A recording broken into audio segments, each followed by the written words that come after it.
Welcome to Secrets for an Inspirational Life with Mimi Novic, the place where every heart tells its story.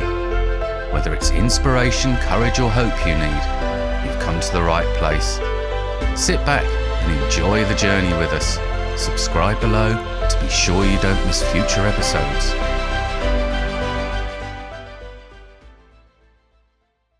Hello everyone and welcome to another episode of Secrets for an Inspirational Life. How are you all today? I hope that you are well. I hope that, as always, I wish you beautiful moments. And even if the moments sometimes are difficult, we must have hope that, in fact, nothing lasts forever. Not even the good, not even the bad. And there's some sort of solace in that everything is momentary. So let us not dwell on things that make our hearts sad, however difficult that is. And let us try to find a joy and a reason for living, because there is always a reason for everything that happens. And sometimes when these things happen in our lives that we can't explain, as they do, we must keep going. We must take that strength from within us and keep pursuing that which can make our lives easier and those people that we meet, because we all have something to give to each other, something to teach each other, and also there is a comfort in helping one another. Now, I am thrilled today, I have to say, to welcome my guest, which is Richard Bland. Richard is the founder of the charity Bear Force. Bear Force was established in 2023. The charity's goal is to provide tools for helping young children's mental health and assisting caregivers and schools. Bear Force and Bear Force Buddies aim to build positive mental health foundations from a very early age. Richard spent many years associated with the RAF Valley in Anglesey, and he also did a lot of charity work with them, as his passion is aviation photography. Sadly, Richard lost his son, Drew, to suicide, which turned his life around. At that time, he had a teddy bear, which was flying all over the world for charity. And he was persuaded to write a children's book about his adventures, which was supported by the RAF and RAF Valley, and it has sold thousands of copies. That took him to a completely different direction, and he was introduced to Bernie Hollywood, the entrepreneur and charity guru. Bernie was embarking on a transatlantic boat race and wanted to take the teddy bear with him. This was the beginning of a successful collaboration between the two of them. Today, the charity has support from some of the most high-profile companies such as the RAF, British Airways, Boeing, Rolls-Royce, to name but a few. Today, Richard shares his incredible journey. Welcome, dear Richard. Hi there, Mimi. Hello, Richard. How are you? I'm good, thank you. How are you? Yes, I'm fine. How is the weather where you are? Cold. Very Yes. cold. You've got the fire on. Yeah, we have. Yeah, fire is on. 1st of July, and you got the fire full blast on. Makes sense, doesn't it? Oh dear. Well, I've got woolen socks on, a woolen jumper, and I've got the heating on. Yeah. But hey, Crazy. this is England, and Yes. we need we say more? Nah. Yeah. We had a heat wave last week, didn't we? That's it. It's winter this week. All of but 2 days. Yeah. Although I was talking to somebody today about air conditioning units. Well, they're not really. They're sort of pretend ones And I thought, why am I even going down this road now? And they said, are you sure you want to be buying something like that? You know, one of those portable ones where it's really sort of an imitation where you put ice in the back. Yeah. Yeah. And they were like selling this to me. And I said, yeah, I think I might have that. And they said, are you sure? And I didn't actually get it because I was so cold. I thought, yeah, Last week we took the blanket, the electric blanket off the bed, the furry blanket off the bed. Just left the quilt on. This week it's all back on. Have you got the electric blanket on? Yeah, it's been on an hour. Oh. Oh, how cozy. Oh my goodness. Oh my goodness. Oh dear. Anyway. There's one good thing about it though. It might be cold, but it doesn't go dark till 10 o'clock, does it? Yes, I was looking outside yesterday and it was about 10 to 10 and I thought, what time is it? And I looked, it was 10 to 10 and it was light. I thought, where else can this happen where it's just daylight at 10 o'clock at night? Yeah, crazy. Never mind. It is. Okay, so, well. Yeah. You have a remarkable story. And I don't really know where to begin with this story, but let's begin somewhere. So I'm going to let you begin and tell me a little bit about your life, because you are the founder of the charity Bear Force. Yep. And there's a whole story that goes with it, a very deep story, I have to say. That's the words that I can only put to it. Yeah. But before we get to how you got there, tell us a little bit about your life, Richard, because I know you did many things throughout your life. You choose where you would like to start from. Been married a long time. 49 years. Yeah, wonderful. Congratulations. Yeah, brilliant. Love it. Yeah. Wouldn't change it for the world.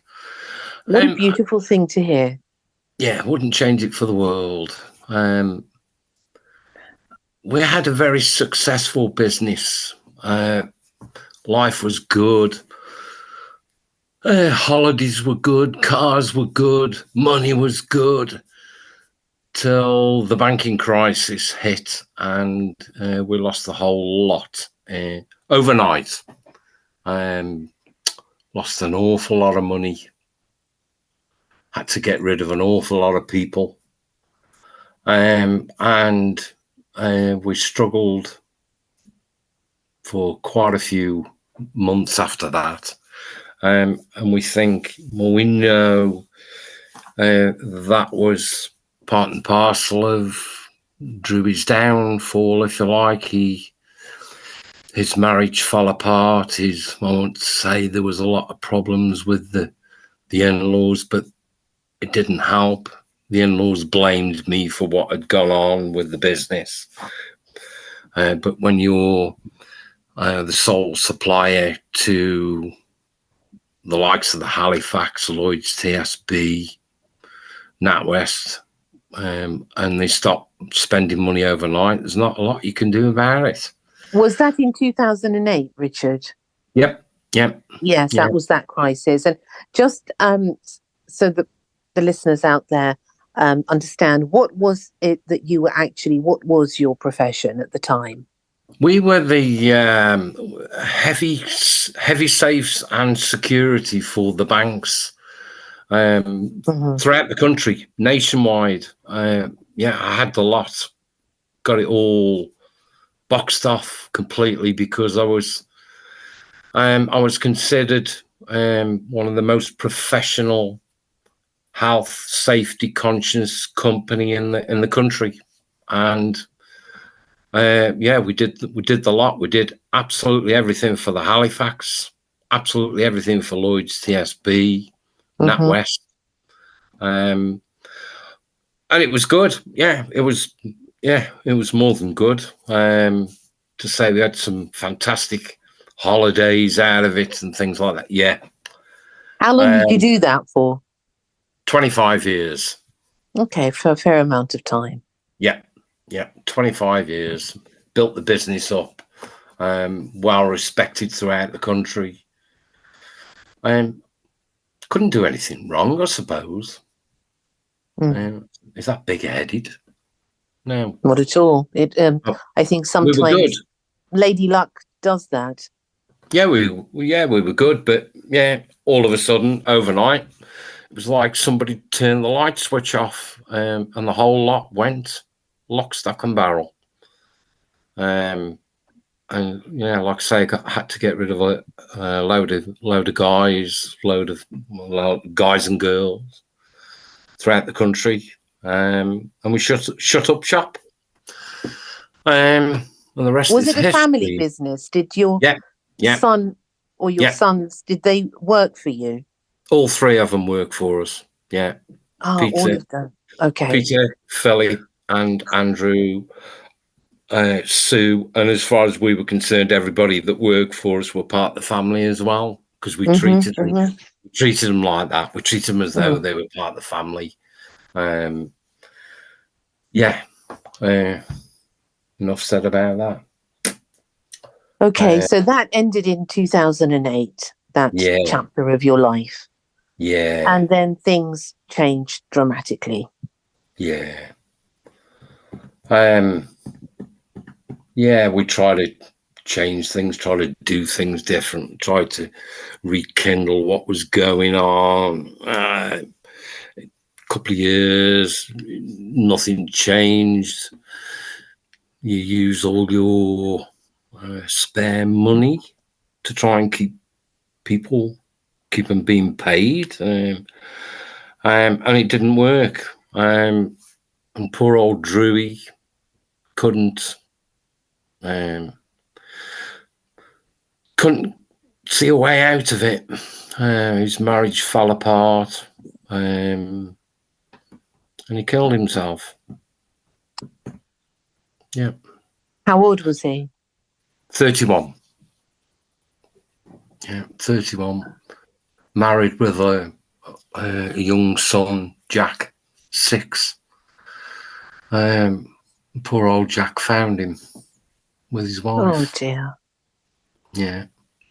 Which we didn't know at the time. We knew Haley found him because the night they'd sold the house and Drewy was coming back home to us for a bit of peace and quiet, bit of rest, if you like, try and get his life back on track. And the Friday night before he was due to come back home, he hung himself in their house. Haley found him, and again, because they were still married, nothing to do with us. We were not next to kin, so we didn't need to be told.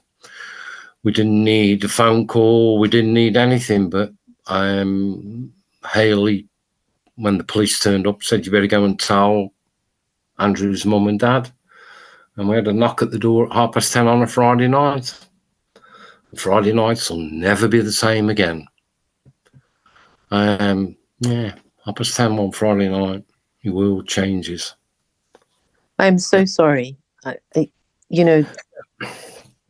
It's something that's unimaginable, really, but I'm truly sorry that this happened. It is such a tragedy. And I cannot even find the words to say to you, but from to where you are now, you have it's extraordinary, really. Well, the biggest thing that hit Sue and I think at the time was the fact that although we were still his mum and dad, we didn't need to know anything. Didn't need to know the details. You're not next to kin. You can't go see him. You can't do this. You can't do that. You can't do the other. And it drove us crazy. And who had enforced those rules? The authorities? Yeah, that's it. Yeah, you're not next to kin. You don't need to know. Fortunately, at that time, I'd still got a relationship with the Met Police, Mhm.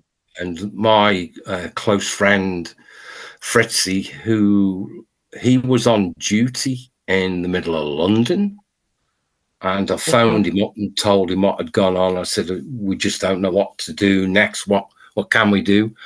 And bearing in mind we're in Stoke-on-Trent, within 2 hours he was knocking on our front door, and he took over. Took over the night, took over all the questions that we needed to ask but couldn't get answers for, and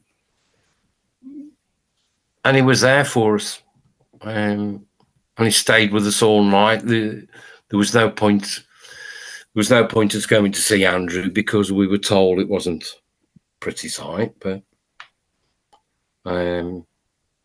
yeah. Hey ho. How do you pick yourself up from that moment in your life You don't. and even stand? You don't. How do you do it? No, you don't. I think it must have been 6 weeks we never went to bed. We slept downstairs. We had a little light on in the hallway, and we always said, "That's for Drewy in case he wants to come home." And it's still on now, 11 years later. Still there. No, you don't pick yourself up. You have 1,000,001 questions. Yes. You go through the arguments. It's your fault. You shouldn't have done this. No, you shouldn't have done that. You should have done this. You should. But underneath everything, we know we had no influence in what had gone on within the marriage because we kept out of it, because they were grown, they were adults, they had to get on with their own life. But unfortunately, the in-laws didn't look at it like that, and they put a massive amount of pressure and emotional influence on Drewy at that time, and we'll never forgive them for that. Never, ever, ever forgive them for that, because our son's gone. Yeah. But yeah, 11 years ago, Mimi. Now, it is a trauma, I think, that when a tragedy happens like that, it's something that becomes part of who you are. Yeah. You don't ever become that person you were before that, Friday evening. No way. You are now somebody different. You're a different Richard to what you were then. And this Richard is a person who has now done so much for other people. And I would like to know, there's so many things I want to ask you, but I would like to know, Go away. Where did you find your strength from to carry on with your life? Plain and simply, we don't want anybody else to go through what we're going through, what we've been through, what we're still going through. We don't want anybody else to go through that. And if we can prevent one family from experiencing this, then job done. We've succeeded. You can't put into words the effect of losing somebody to suicide, and I can say that now with with a smirk on your face, because you think, 11 years ago, get over it, you'll get over it. You don't. Impossible. And unfortunately, until you've experienced it yourself, you don't realize what it's like to be in that club. And the club gets bigger and bigger all the time, because so much of it about, and it's horrible. There is so much of it about, but it doesn't sort of diminish the effect of what it did to your life and to your family's life. No. And it is something that you have found somewhere, I don't know from where, really, this extraordinary strength to be able now to try to help people. And it's a very delicate subject, I know. And people always say, I wish I'd done this and I wish I'd done that. But I truly believe that sometimes it's one of those things that we can never understand really truly what that person is going through. But no, you can't. No. We really don't know what your son Drew went through, but we can try somehow. I suppose there must be. Are there signs? Are there things? No. I don't think there are. I really don't think there are. Well, at the time, because Drew was living with his wife and his son, so we didn't see anything. We didn't notice anything. We didn't feel anything. Had hindsight, we'd heard afterwards there was certain things that had happened and gone on. If we'd known about it, I'd have bloody well done something about it. Yeah.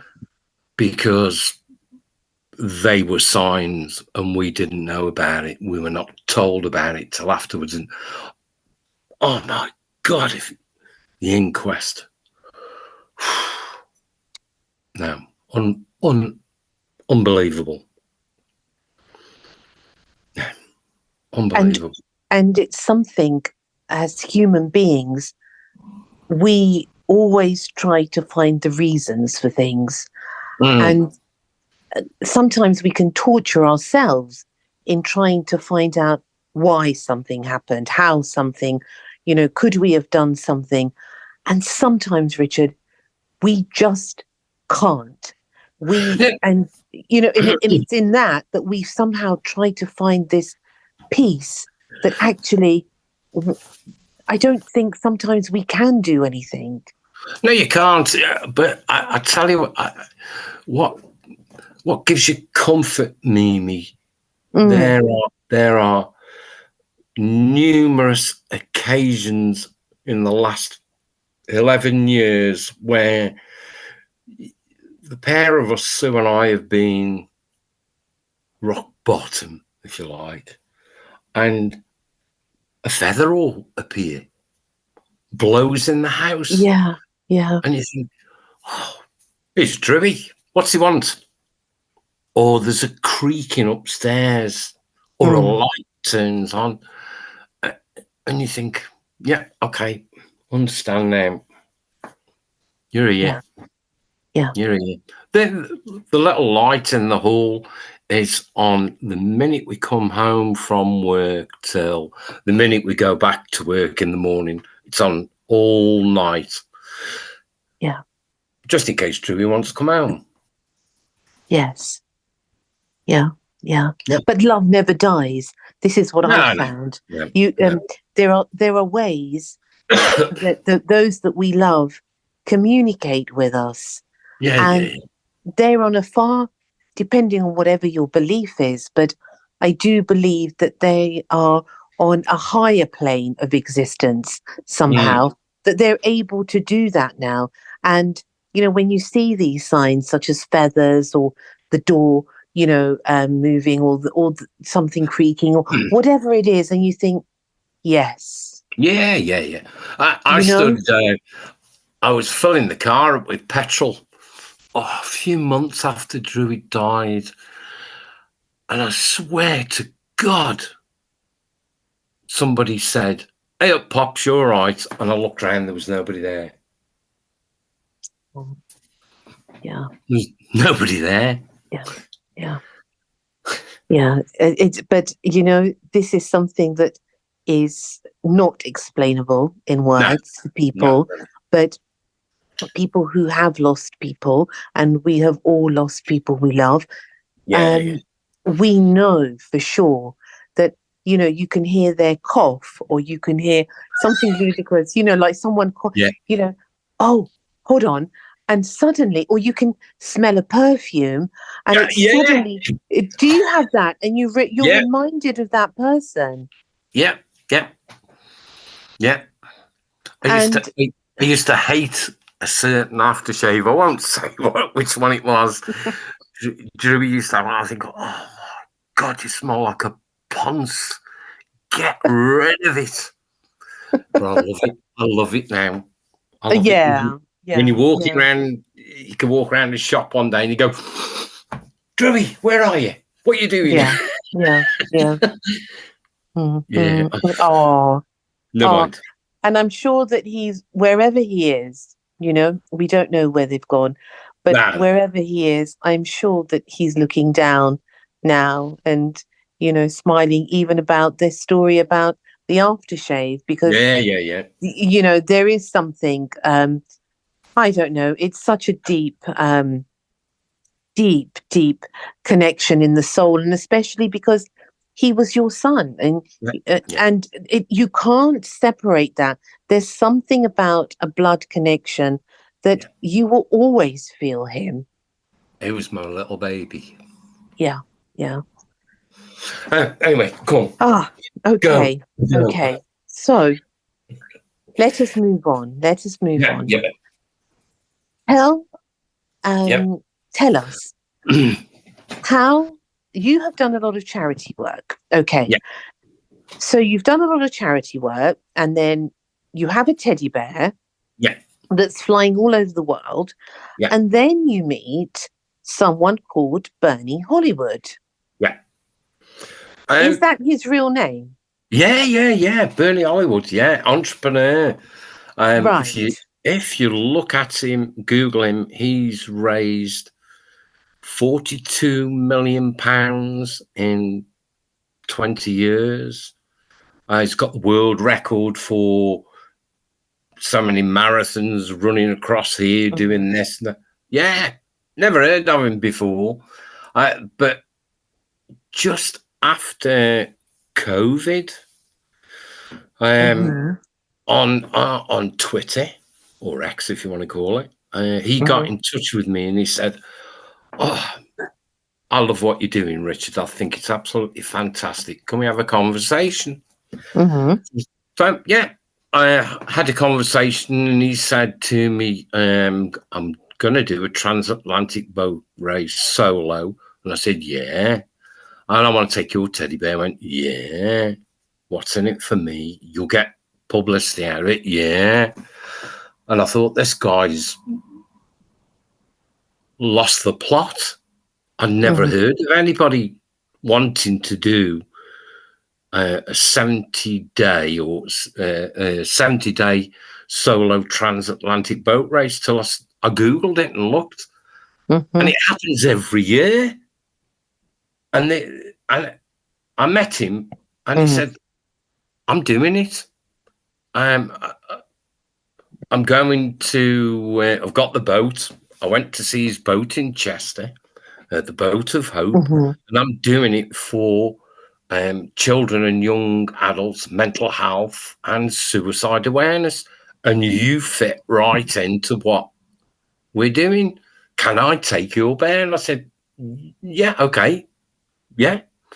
And over the following months or leading up to his boat race, we became very, very good friends, close friends. And he hadn't got sponsorship for the boat. He was doing it all himself. He was adamant that it was going to have a mural on the boat of children's feelings of what hope means to them, sadness, happiness, whatever. And this boat was covered in a mural, and there was my bear was on the boat, and I was on the boat in the mural. And he then decides to take the boat all around the country to schools to talk to children about mental health and well-being and suicide awareness. And I thought, this guy is mad. But I loved him. And he said to me, he says, I want you to help me. And I said, how can I help you? He said, well, you've got a few connections. Let's see what we can do. And yeah, we did.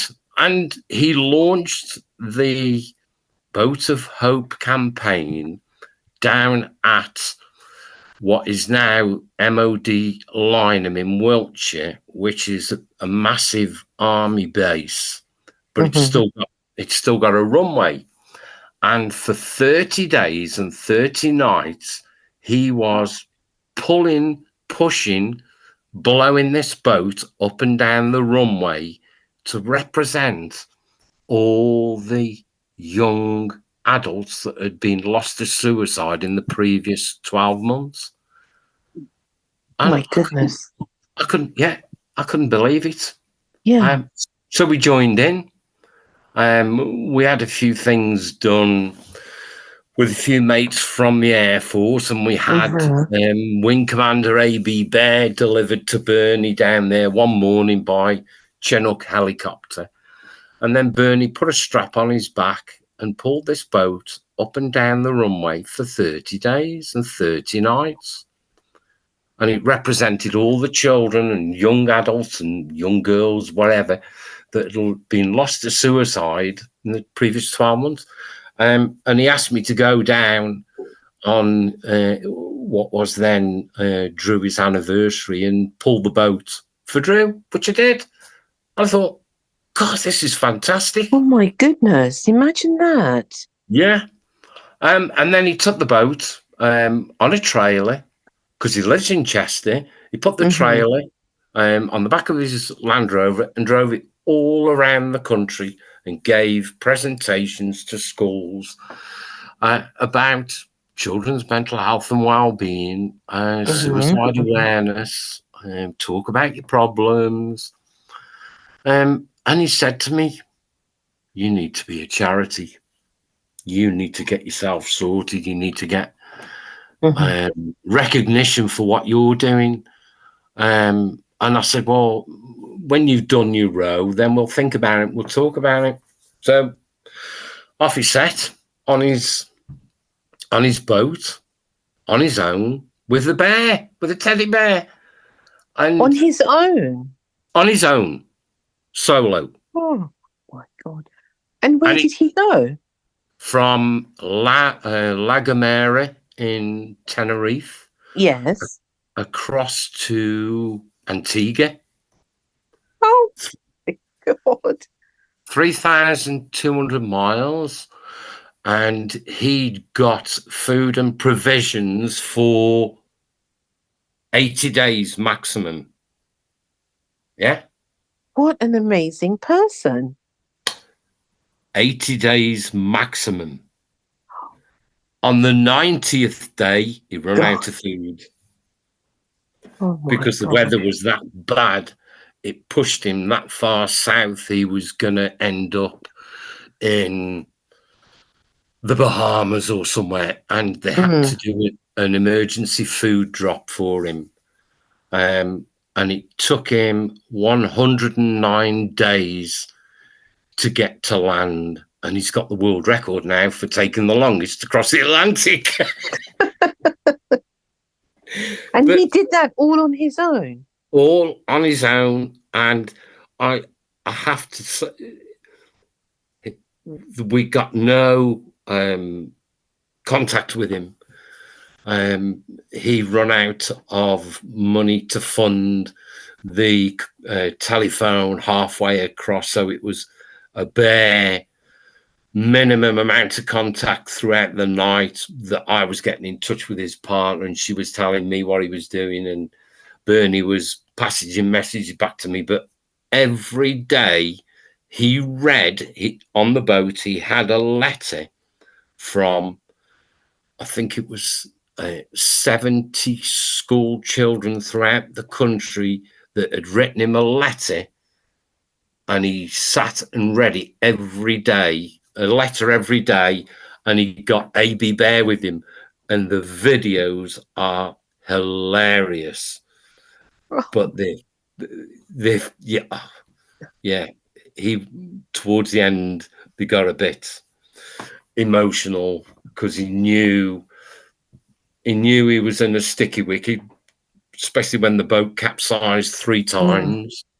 And he ended up phoning his partner to say, hey, I don't think I'm going to make it home. But when he came back, he said, do you know one thing that kept me going the whole trip? The bear. No. Yep, the bear. He said, I kept looking at the bear and thinking, Richard, you not give up. You've kept going. I'm going to keep going. And the videos are, AB, it's a good job you're here today. The weather's been a bit rough, but you're okay, AB, aren't you? We're looking after you. Yeah. Awesome. Brilliant. Amazing. Yeah. What a fantastic story. Yeah. Really. And Bernie said to me, you need to be a charity. And that's what we've done. So Bernie encouraged you to set up this charity, which you did last year. Is that right, Richard? Yeah. March last year, we got recognition or official charity status, I should say. Yeah. Okay. So AB Bear is like the mascot for the charity. Yep. Yes. And does he still travel around? Yep. He does. Where is he at the moment? He's downstairs resting. Oh, he's had enough. I can't. We've got a very, very busy couple of months coming up. Mm-hmm. Last Sunday, we were at Manchester Airport on Concorde. Friday night last week, we were at Alderhage Children's Hospital. Mm-hmm. This Sunday coming, we are at Manchester Airport for the National Teddy Bear Picnic Week launch at Manchester Airport. Wednesday, he's back to Alderhage Children's Hospital because they're having a teddy bear picnic. Mm-hmm. Thursday, we are doing 72 schools in Stoke-on-Trent in 24 hours, taking him around, delivering badges, and he's got to have a selfie at every school. This Saturday as well, young Daniel, our young ambassador, again, because before he got involved with AB and Susan and myself before Christmas, he couldn't swim. And Daniel, this Saturday, is doing a sponsored open water swim for Bear Force. So we're going well done. Well done. Yeah. And then nothing till August. Then we've got a couple of visits in August, but I've always got a full diary for AB. So are you sort of AB's personal assistant? Yeah. He's diary keeper. Yeah. Yeah. You're This is his why. secretary type of thing. Yeah, yeah. Does he have different outfits, or is he dressed sort of pretty much the same? He's got an official RAF flying suit on now, Oh, uh, does he? Okay.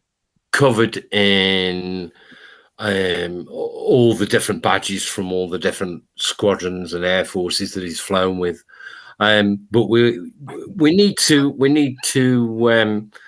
I think we need to promote him now, because he's been a wing commander now for 14 years. Yeah, I think it's time. I mean, it would be Yeah, the right thing to do, wouldn't it? Yes. yeah, it would. Yeah, yeah. What an amazing story. But let's just, so that people out there know, Yeah. Bear Force, and I know I said a little bit in the intro, but Bear Force and Bear Force Buddies. So Yeah. what does the charity offer to young people? What's the sort of things that it does and that it helps people with? Well, what we do, what we're trying to do, and what we plan to expand on is Mm-hmm. starting with primary schools, is we go in and sit down and read Bear Force book. Mm-hmm. And we take in AB with us, so they can actually see that the book is about AB and his adventures. And as you go through the book, there are questions there that we ask the children. How do you think AB feels? Do you think he's excited? Do you think he's worried? And you engage with the children then for them to start a conversation, so that they talk to you and how they feel and how they would think he feels. And the engagement with the children then enables us to say to them at the class, or at the end of you understand what we're trying to achieve now, but to become a part of the Bear Buddies, you've got to talk to people if you've got problems. You've got worries, talk to people, or look out for your mate or your sister or your brother that's got a problem. And if you see somebody with a problem, tell somebody that you trust, whether it be a teacher, a parent, a caregiver, so that you can create a safe environment for them to talk about their feelings, about the problems, and to get people to listen to them. So if you start off with young children that 4, 5, 6.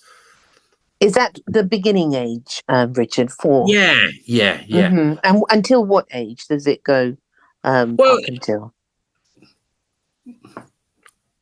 there's no end, is there? Because the minute you start talking to 12, 13, 14, 15-year-olds, they say, oh, why have you got a teddy bear? Well, a teddy bear is something that everybody has, everybody loves, everybody keeps hold of. And why have you got it? What are you doing with it? You can create a conversation then, even with older children. And there's so much that we're trying to do and so much that we want to do. You've got to start at the bottom, I suppose. And I think what we're doing now, we're on the verge of something massive, because if we can roll this out, we've already done a program locally for 6 schools. We've engaged with 600 children. We've read the book to them. We've engaged with them. We've had questions and answers with them, and then they become part of our Bear Buddy program, and they get a certificate to say they understand what we're saying and what we're asking them to do. And the teachers then, they create their little group that says, well, if you've got a problem, come and talk to me. If we can roll this out everywhere, I think it's going to be something that will change a lot of lives. I think And it's fabulous. I think it's such a fantastic idea. And I want to ask you, Richard, yeah, why particularly did you choose young people as opposed to, say, adults? I think adults, some adults have perhaps gone a bit past it, too late for them. And there's a lot of charities out there that deal with the after effects, or they're dealing with young adults, young men, young women that perhaps are maybe beyond help. How do you mean? Well, they did go out and self-harm and kill themselves. Do you think that there is a point where some people are beyond help, or do you think Yeah, that definitely. you do? Yeah. You think that maybe it's just that they haven't had the right type of help? I think they haven't had the right type of help at the right time. And the But help there's isn't always hope, there. isn't there? There's always hope. Yeah. Of course there is. Yeah. You know, Definitely. I know what you're trying to say, but I think there is hope. I believe that once we lose hope, we've lost everything. And I think Absolutely. that Yeah. sometimes we think that someone is beyond help, and it does actually rely a lot on the person, the individual's story of whether they actually want help. Because one of the Yeah. biggest things that I find in the work that I do is that some people actually don't want help. Yeah. And that is a very big pill to swallow, that Yeah. people actually don't want to. They are in a mode of self destruction. And sometimes we're powerless in those situations. But nevertheless, we always, I believe, should give out some sort of I suppose, olive branch. Doesn't matter, even if someone is in the depths of despair, you never know that one last olive branch could save their life. Correct. But I also don't think I could walk in with a teddy bear into a group of 16, 17, 18-year-olds and have the same effect. You never know. I never know, but Because you know that whatever it yeah, takes, we will do. you never know. I tell you why. Because I have this little lamb, and I've had it for years, and I still love it because Yeah. it's neutral, Yeah. and it's not in any way frightening. You know, a teddy bear is something we can all sort of associate with. Mm-hmm. You know, you've got those. What are those famous teddy bears called? The German teddy bears. Oh, yeah. Do you? Yeah, Oh, are they Stifler? Stiefler? something like that. Mm, I can't remember their names, but Stife. I think it's that's it. Stife. Yeah. Stife. And I know my friend used to collect them and was absolutely crazy about them because they're very, very old, you know, maybe 100 or I don't know how many years old. But I think people still relate to it. Um, Definitely. and, you know, I know you might think that it's not relatable, but actually, I think it can be quite cute to have something like that, depending on how I suppose you put it across. But as you said, you know, with the kids, it's a good talking point. Yeah, straight away. And Mm. everything the bear has done, if you like, is documented in an official RAF pilot's logbook. So you can go through everywhere he's been for the last 14 years and see the places that he's been, what he's done when he's been there, how long he's been there, what he's flown in, and that is interesting again. I wish I'd And got whose idea was the teddy bear? Whose idea was this teddy bear? mine. Oh, it was Me. yours. Yeah. How did you come about that idea? As I said to you, I'd done 2 calendars with my photography for RAF Valley charities. One of them was Bangor Special Care Baby Unit, where we raised 30 grand. And then another one was Tiger Base Respite Home. And I'd done a paint. We'd had a print done, limited edition print done, which again raised a lot of money. And it was just, what are you going to do next year, Rico? And I said, I don't know. What do you want me to do? Well, come up with an idea. And I said, okay, we'll have a teddy bear. Let's fly a teddy bear around the world. And I just felt at that time, if and when the time was right, it could have been auctioned off for charity with photographs and a storyline where he'd been and a story. But 14 years later, we're still going, still doing it. And I have no problem whatsoever in carrying on for another 14 years. Somebody, a friend of mine, said to me, 4 or 5 years ago now, don't you think he's flown enough? Don't you think he's been enough places? When are you going to pack it all in? I said, I'll pack it in when there's no more suicides. Until then, I'll keep going. Yeah. And does AB have photographs taken all around the world? Everywhere. Does he? Everywhere, yeah. Kilimanjaro, top of Kilimanjaro. No. Yeah. Oh, yeah. Who took him there? Peter, my eldest son, this was all before everything happened. Peter, a friend of the family's lady had breast cancer.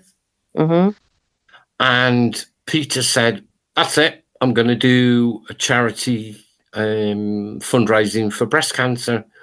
And we said, what are you going to do? He said, I'm going to climb Kilimanjaro. And he did. And he took the bear with him. And we've got photos of the bear climbing up. And at the summit of Kilimanjaro with our Peter, eldest son.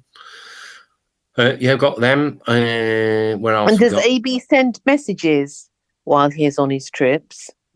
We're not that technical yet. What else have we got? Interesting. Prince William flew him. Did he really? Yeah, he's signed his logbook. Yeah, Prince William flew him when he was a search and rescue helicopter pilot at RAF Valley. Oh my goodness. He's been to Afghanistan for 6 months on tour. What else? Australia, got photographs of him in front of Sydney Opera House in Australia. Wow. Flying over London, Big Ben, Buckingham Palace. And of course, we took some photographs 2 months ago when we were at number 10. Oh my goodness. So he's even been there. Number 10. So look what he's done. Look what he's done. Yeah. To number 10. Look where we are. Yeah. Enough said. Yeah, enough said. Yeah, he's very influential, clearly. House of Parliament. Yeah, House of Parliament. We had half an hour with Mr. Speaker again, who he's lost his daughter to suicide. So he was that was an emotional meeting. Uh, oh yeah, well, he's done 84 different aircraft type, which is more than an enormous amount of pilots that I know have never done that many. He's done 28 countries, 2,000 flying hours, 3 Buckingham Palace fly pasts, the Queen's Wow. funeral. British Airways took him to the Queen's funeral. Afghanistan, of course, the Red Arrows. The Red Arrows have flown him 5 times now. Wow, look at that. Yeah, photographs from every single place he's been to. I'm astounded. What an absolutely incredible thing. And who decides who invites him and then takes it? Who invites him? That work? I phone up and say, "What are you doing?" If people say, "Oh, I'm busy," I'm saying, "Okay, well, I'll come back and ask you again another month." I do it. I just knock on doors, phone people, email people. You're the sort of the Pest. magnetic force behind The all pest. of this. yeah, I do. But yeah. Well done, you. Incredible. I have to say, Mimi, that there is an enormous amount of guys around the world now that know what I'm doing, that understand what we're trying to do, and volunteer to take him flying. They do. People phone me or email me saying, "Can I have AB Bear?" Yeah, okay, but how long are you going to have him for? How long can I have him? You can have him for 4 days, or I've driven from excuse me, Stoke-on-Trent to Lucas near Dundee to drop the bear off because the pilot said, "Can I fly him?" Drop the bear off, and then I've come back. So 500-mile round trip just to drop a teddy bear. Just I'm amazed, really, and that you have so much energy for this. How do you do that? How do you do it? Passion. Yeah, must be. Passion. Yeah, absolute passion. And ultimately, love. Yeah. It's Drewy. It's how Drewy's going around. How Drewy's still there. Yes. Yeah, it's still. It's that love that you share that actually is igniting all of these things and actually igniting all these children and all the people that it, touches with this light of love that he has left behind, that he's actually working through you and all those that come in contact with you, I feel. Yeah. It lives it's amazing. on. Love it. I'm not finished. Nowhere near am I finished too much. I'm glad to hear it. I'm very, very delighted to hear it. And I want to ask you, if people want to support you in any way and would like to help the charity or, have ideas, are you sort of open to that sort of thing, Richard? Absolutely. Absolutely. Yeah, we cannot get to where we want to get without help. We can't. Okay. So that's a good message for people out there who would like to in some way contribute, whether that be, I suppose, time or fundraising or some other ideas that could help propel the charity forward. Yeah, I had a message. Can you say a message conversation? Yes, why not? It is, and a message conversation yesterday afternoon with a doctor in Illinois, America, and she said, "I absolutely love what you're doing. I've just seen what you've been doing on X. I love it. How can I help?" So get your checkbook out. And did she? Not yet. But she will. But she will. Yeah, no, but yeah. Yeah, of course, of course. And do you know, I wanted to say this before I forget to say this, Richard, is that Cool. the thing is that as a nation, I think the British are very much sort of, it is very true, still very, very private people and Oh, don't like to talk about things, and yeah. everything has to be, just so, and, and sadly, but that is as it is. Yeah. But what you're actually doing, I know when I was a child, I was bullied, and I would have Yeah. loved, I was like 8 years old. Mhm. So I would have loved to have had something in the school that could have supported me. And so it's something very close to my heart, because young children don't actually, and young people don't really have anywhere to go with No. this. There's a lot of help out there for adults, I know. But, and there's several charities out there, I have to say, that Yeah, are yeah, yeah. there. But there's nothing really, there's not enough. Let's put it that way. There's not enough help out there. And now, especially, it's so difficult for youngsters in that it's such a strange world that we are all living in. It's weird for adults, let alone for children. Look, think of the impact and the publicity that Pudsey gets every year. Children in Yeah, need. Yeah, yeah, yeah, yeah, yeah. yeah. Children are in need now of something simple, Yeah, and something simple is their force. yes, yeah, It's a teddy bear. yeah, What have you got a teddy bear for? Why not? What do you want me to have? yeah, yeah, yeah, It's yeah. simple. It's easy. It's so simple. And it creates a conversation. Mm-hmm. And all we keep saying is talk, talk, talk. Yes. Truly, that is absolutely one of the biggest, I think, secrets of life, Yeah. is to be able to have someone to talk to, someone to confide in.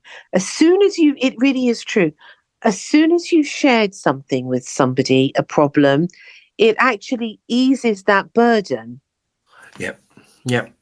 Yeah. And you look at any bus queue in the morning for Mm, children going to school, there might be 6 of them, 10 of mm, them.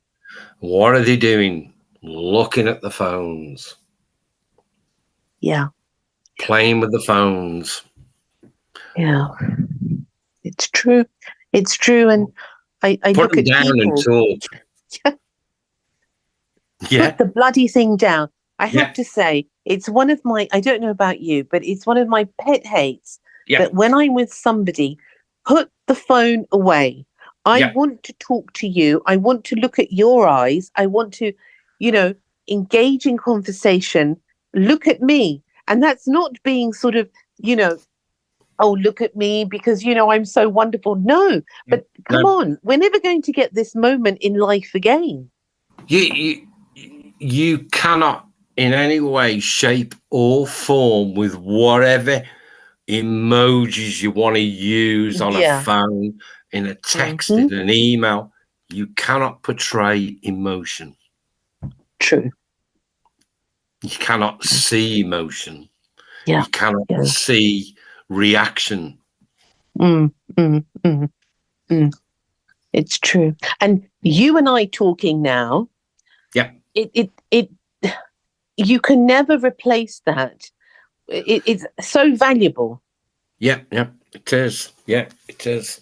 But And it this, is, it is. uh, It's this is a I'm whole new. overwhelmed. I'm overwhelmed, really.